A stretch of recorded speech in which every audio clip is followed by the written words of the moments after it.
मी आपल्या सर्वांना आज आपण एका दिवसातच हे नियोजन केलं। काल परवा दिवशी आमच्या सर्व 3 दिवस झालं MSCB ला मग सोलापूरला जाऊन निवेदन दिलं, त्यांना भेटलो। खाली बसा की, खाली बसा, खाली बसा, आपली सगळी गोपाळ खाली बस, पहिलवान खाली बसा। आज आपल्या सोलापूरला जाऊन माने साहेबाला ST साहेबाला निवेदन दिलं, आपल्या इथले एक्झिक्युटिव्ह इंजिनियर यांना घेऊन बसलो। लाईटच्या बाबतीत तोडगा काढला पाहिजे आणि हा लाईट दिली पाहिजे। या प्रमुख मागण्यामध्ये काही इथं कोण कोणावर टीका केली असेल, अराजकीय राजकीय बोलले असतील, ते सगळा भाग आपण बाजूला ठेवला पाहिजे। मूळ मुद्दा आपला एवढाच आहे की आज आपल्याकडे त्या ठिकाणी आता जी पिकं आहेत उभी, आता तहसीलदार साहेब आमची पिकं उभी आहेत, ती उभ्यानं त्या ठिकाणी आता वरून जळायला चालू आहे, पानं करपायला लागले। एका बाजूला निसर्गानं आमच्यावर घात घातलाय। 13 मेला पाऊस गेल्या वर्षी आलता, आता आज 20 मे आली तरी देखील त्या ठिकाणी 20 जून आली तरी देखील आमच्याकडे अजून पाऊस नाही। आणि पाऊस जोपर्यंत पडत नाही तोपर्यंत शेतकऱ्याला त्या ठिकाणी सुख लागणार नाही। आणि आता उभी पिक आहेत, मग द्राक्ष असतील, डाळिंब असेल, केळी असेल। केळी तर आता त्या ठिकाणी यायला झाली आहे आणि मागच्या काही दिवसात वाऱ्या कावदानाने त्या ठिकाणी केळी पडली, ते झालेलं नुकसान वेगळं। एका बाजूला आता ऊस आमचा उभा आहे आणि तो ऊस आता त्या ठिकाणी वरून करपायला लागलाय। आणि दुसऱ्या बाजूला मात्र त्या दिवशी अधिकाऱ्यांनी सांगितलं की आम्हाला संध्याकाळी 6 ते पहाटे 4 पर्यंत लाईट द्यायची नाही, असा आदेश आहे शासनाचा।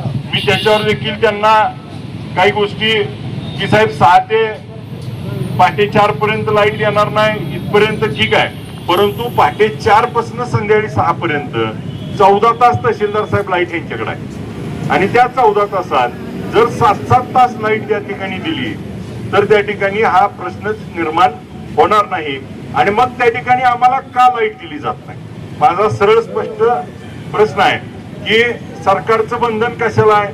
सरकारने सांगितलं की आम्हाला संध्याकाळी 6 ते पहाटे 4 पर्यंत शेतीला लाईट द्यायची नाही, ती पण आम्ही मान्य केलं थोडे वेळ, परंतु पहाटे 4 ते संध्याकाळी 6 वाजेपर्यंत 14 तासात 7-7 तास दोन्ही फेडरला लाईट दिली तर आमचा प्रश्न मिटतो, आम्हाला उन्हात बसायची गरज पडणार नाही। राहिला दुसरा प्रश्न की त्याच्यावरती महावितरणनं त्या ठिकाणी काटेकोर नियोजन केलं पाहिजे आणि यांना लाईट ही त्या ठिकाणी त्या पिरियड मध्ये दिली पाहिजे। जी शासन आता 7 तास द्या म्हणते, 8 तासाची 7 तास 6 तास, परंतु ती देखील मिळत नाही। त्याच्यामध्ये बऱ्याच वेळा त्या ठिकाणी ट्रिप होती आणि मग पाणी बाहेर निघेपर्यंत ट्रिप होती, परत पाणी मोटर चालू करायचे, ही जी त्रास होतोय त्याच्यामुळे शेतकरी त्या ठिकाणी हैराण झालाय। तर आता बघा तुम्हाला त्या ठिकाणी थोडं उभं राहिलं तर लगेच रुमाल घेऊन पुसावं लागला।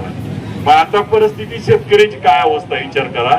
आम्हाला त्या ठिकाणी कसल्याही परिस्थितीत ही 7 तास लाईट दिली पाहिजे आणि ही वाजवी मागणी आहे। आम्ही तुम्हाला नियम मोडून मागत नाही, वर्ण दिलेला आदेश तोडून मागत नाही, तुमच्या हातात आहे ते मागतोय। मी कुठलंही तुम्हाला वेगळ्या पद्धतीची मागणी तहसीलदार साहेब आमची नाही, यांच्याकडच्या दिलेल्या नियमातच शिंदे साहेब लाईट दिली पाहिजे, मग देऊ शकतो का ना आपण? मग आपली अडचण काय आहे, कुठं फेडरल सेपरेशनचं काम आहे, त्याच्याबद्दल काय करायचंय, ज्या गोष्टी करायच्यात काय लोकांना ते माहित नाही काय काम आहे तुमचं, लोकांना माहित आहे मला 6 तास 7 तास लाईट मिळाली पाहिजे। 8 तासाचा आग्रह पण आम्ही नाही करत, 7 तास तर त्या ठिकाणी कंपल्शन लाईट मिळाली तर आमचं पीक त्या ठिकाणी शेवटपर्यंत जाईल। आणि राहिला साहेब तहसीलदार साहेब दुसरा विषय की 2 तास नदीला आपण केलं। आता एका बाजूला पूर आला की आमची शेती उद्ध्वस्त होणार, आमच्यावर त्या ठिकाणी आम्हाला नको असताना पाणी त्या ठिकाणी आमच्या रानात जाणार, पाऊस पडणार पुणे जिल्ह्यात, पाऊस पडणार वर आणि मात्र आम्हाला त्या ठिकाणी पाण्याचा त्रास होतो, महापूर येतो, आमची उभी पिकं जळून जातात। आणि आता मात्र त्या ठिकाणी ज्यावेळेस पाणी कमी आहे त्यावेळेस आपला डेड स्टॉक 65 TMC आहे आणि आज जरी आपण 20 मायनस गेलो असलो तरी 50 TMC पाणी आपल्याकडे शिल्लक आहे। ज्यावेळेस पाणी नाही म्हणून लातूरला रेल्वेनं पाणी देतो आणि मग आमचे पिकं आहेत जी उभा आहे ती पिकं जगवायसाठी जर आहे नदीत पाणी, ते नदीतलं पाणी आम्हाला उचलू द्यायला 2 तास तुम्ही लाईट जी केली आहे तर ती त्या ठिकाणी अन्यायकारक आहे। ती आम्हाला त्या ठिकाणी याप्रमाणे 7 तास लाईट द्या, तर आमची ही पिकं त्या ठिकाणी हातातोंडाला आलेली जातील. आणि ज्या दिवशी नदीतलं पाणी संपल त्या दिवशी आम्ही त्या लाईटचं काय करणार आहे? आज कॅनलचं पाणी होतं तोपर्यंत वापरलं, आता कॅनलला पाणी नाही, आम्ही त्या कॅनलवरच्या मोटरा चालवतच नाही ना. आता आम्हाला ज्याची गरज आहे, मग वेळ निघून गेल्यानंतर देऊन पण आम्हाला उपयोग होणार नाही. माझी आपल्याला विनंती आहे की कसल्याही परिस्थितीत तहसीलदार साहेब, आपण त्या ठिकाणी जिल्हाधिकारी साहेबांना पण मी बोलेल, आपल्याला आपण जे दिलेला शेड्यूल आहे त्यामध्ये साहेब आपण लाईट देऊ शकता, आपल्या हातात आहे. फक्त नियोजनाचा तुमचा त्या ठिकाणी अडचण आहे. आपण याच्यावर बसतोय परंतु नियोजन झालं नाही.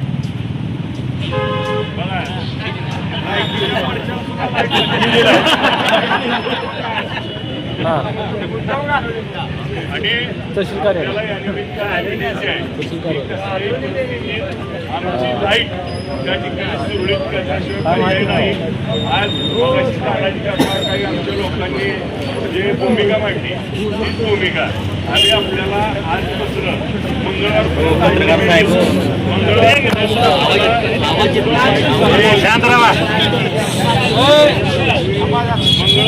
लाईट चालू व्हावी.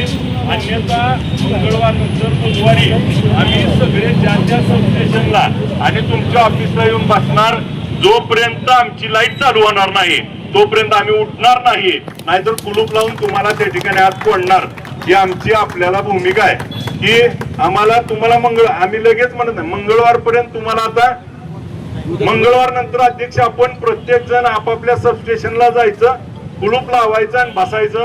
आम्हाला पर्याय राहणार नाही. आज तुम्हाला जी नियमातनं लाईट देता येते ती लाईट द्या. आणि आता आपण कुठल्याही गोष्टीचा त्या ठिकाणी भाव न करता आज सिंगल पेजच्या बाबतीमध्ये आज आपण त्या ठिकाणी 25 अँपिअरचं कारण पुढे करता आणि त्या ठिकाणी सिंगल पेजची घरात लाईट देत नाही.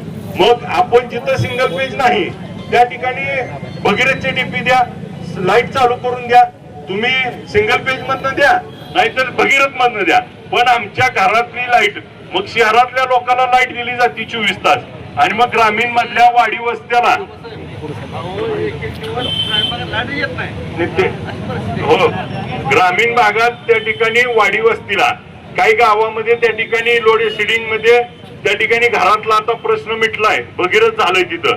परंतु वाडी वस्तीला ज्या एजीपीटर वरनं साहेब आपल्याला लाईट द्यावं लागतील तर त्याच्यावरती तातडीनं.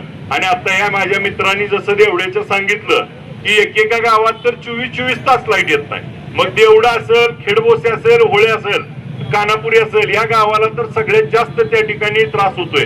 ही गावं त्या ठिकाणी आता अडचणीत आहे.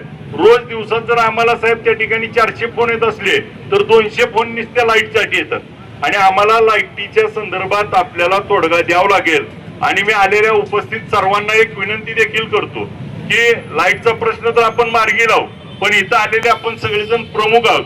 आजपासून मंगळवारपर्यंत प्रत्येकाने किंवा पुढचं एक 15 दिवस सगळ्यांनी आपापल्या गावामध्ये त्या ठिकाणी आपला महाई सेवा केंद्रवाला बोलवा, ग्रामपंचायतचा जो कॅम्प्युटर ऑपरेटर आहे त्याला बोलवा आणि आपण सगळ्यांनी सोलार साठी अर्ज करा. सोलारचे अर्ज करू, 10 दिवसात त्यांच्याकडनं सोलार आपण बसवून घेऊ.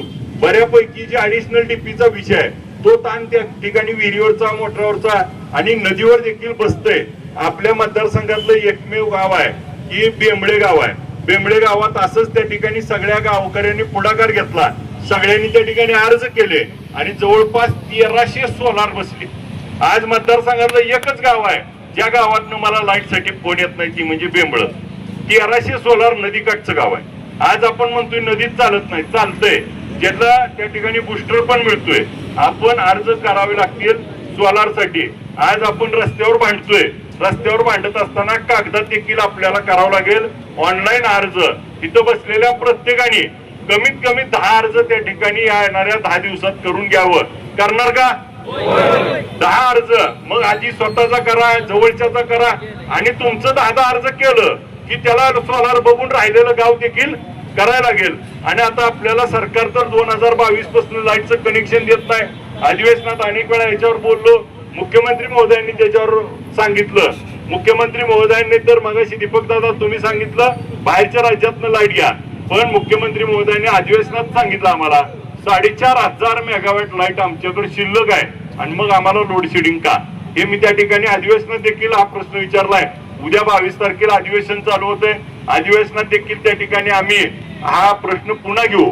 माझी तहसीलदार साहेब आणि MSCB ला विनंती आहे की साहेब आता या मंगळवारपर्यंत आपण सगळ्या लाईटचा प्रश्न मार्गी लावा.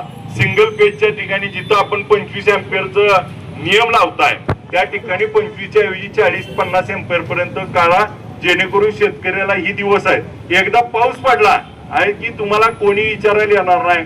पाऊस पडेपर्यंत त्या शेतकऱ्याला त्या ठिकाणी आपल्या मदतीची गरज आहे. आपण देखील शेतकऱ्याची पोर आहे. उद्या त्या ठिकाणी आमची वेळ निघून गेली आणि पुन्हा तुमची लाईट येऊन आणि पाऊस येऊन पण आमचा उपयोग नाही. ऊस आमचे पिकं आमची जळाल्यानंतर पावी उपयोग होणार नाही. आत्ता गरज आहे आम्हाला, आत्ता गरज आमची भागवा, तरच त्या ठिकाणी पुढच्या काळामध्ये आपल्याला देखील आमचा शेतकरी दुवा देईल की इथून पुढे बाबा मोर्चा झाला 7 तास लाईट मिळायला लागली, तुम्हाला देखील लेकरा बाळाला चांगलं होईल, दुवा देतील. त्यासाठी तुम्ही शेतकऱ्याची पोरं म्हणून असलेल्या नियमात 7 तास लाईट दिल्याशिवाय पर्याय नाही. नाहीतर बुधवारी आम्ही येऊन तुमची सगळी कार्यालय आपल्या जिथं जिथं आहेत तिथं त्या ठिकाणी बंद पाडू आणि पाणी त्या ठिकाणी लाईट घेतल्याशिवाय परत उठणार नाही. आज आम्ही तुम्हाला अल्टिमेट द्यायला आलोय. मागच्या महिन्याखाली माढा तालुक्यात त्या ठिकाणी MSCB वर मोर्चा काढला होता तानाजी काका. आता पंढरपूरला काढतोय. उद्यापासून अधिवेशनात गेल्यावर ह्याच्यावर सातत्यानं पाठपुरावा केला जाईल. माझी या निमित्तानं आलेल्या शेतकऱ्याला देखील विनंती आहे की आपण आता सतर्क राहण्याशिवाय पर्याय नाही. हे सरकार त्या ठिकाणी आपल्याला सहजासहजी काही देईल अशी परिस्थिती नाही. एक उदाहरण बघा, परवा रोहितदादांनी त्या ठिकाणी उपोषण केलं आणि त्या उपोषणामध्ये मंत्री महोदय आले आणि मंत्री महोदयांनी आश्वासन काय दिलं होतं की मंत्री महोदयांनी सांगितलं सोमवारी मंगळवारी मीटिंग लावतो. झाली का मीटिंग? म्हणजे इथं येऊन एवढ्या लोकात मीडिया पुढं सांगून फसवतील का नाही? त्याच्यामुळं आपण विचार करण्यासारखी गोष्ट आहे. आज जर उद्या आपल्याला याचा सातत्यानं पाठपुरावा नाही केला तर आपल्याला देखील अडचणी आहेत. त्यामुळे आपल्याला विनंती आहे की आपण त्या ठिकाणी सरकारच्या विरोधात आपल्या हक्कासाठी आता लढावं लागणार आहे, रस्त्यावर उतरावं लागणार आहे आणि पर्याय राहणार नाही.